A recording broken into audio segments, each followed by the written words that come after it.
Lumière Kaboulo TV, Lumière Kaboulo TV, Lumière Kaboulo TV. Réflexion avec R9, Fabrice R9, Fabrice. Mobali Mateo, balingaka mwasi lolenga ninyango, nengo salanga eleki makasi. Kaboulo TV yo, Lumière Kaboulo, réflexion, réflexion. Double CD Fantomas Engayo. Il est là, il a toujours.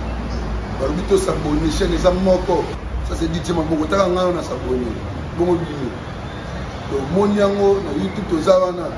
Moko gaga. Réflexion, trop bandela. Réflexion. Réflexion.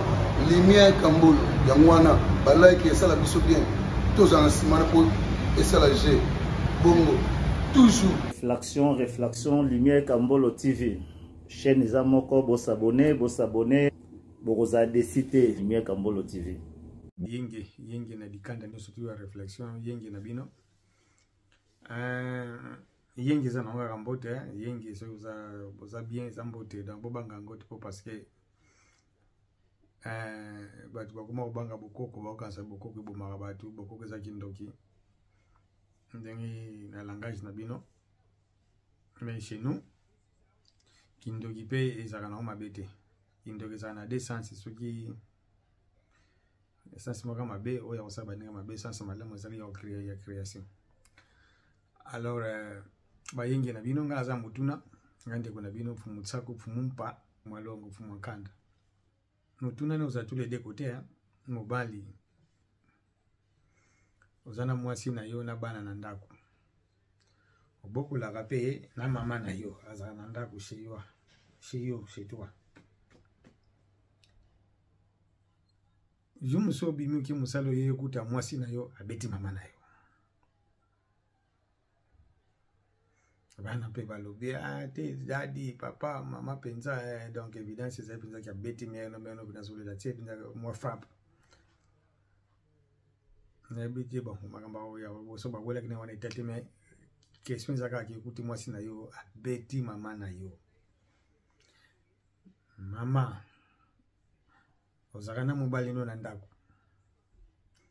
Obimaki okizandu okepe musalo ye ekuta penza ki mobali na yo a frapper mère na yo, tu a frapper père na yo. Ozaka na bana ndako. Nakawana bande ko ngai ya réflexion to kanisa nakawana. Réaction na eko zala nini okosala nini soki makambo ndengwa na ekomeli yo. J'espère na expliquer bien mutuna na ngai. Mobali ozaka na ndako na mwasi no na bana obimaki oye yo kuta mwasi no abeti mama na yo. Mwasi pozaka na mama no na ndako na mobali na yo na bana oye yo kuta ki mobali na yo abeti mama na yo to abeti papa na yo. Okosala nini? Réaction ekozala nini? Décision nini yokozwa? Matondo bayenge na bino te pa ebozali nazozela bayano na bino. Ekosala ngai mwa bien. Ekosala pe batu mosusu oyo bakutana kawana mwa muke bien. Non matondo.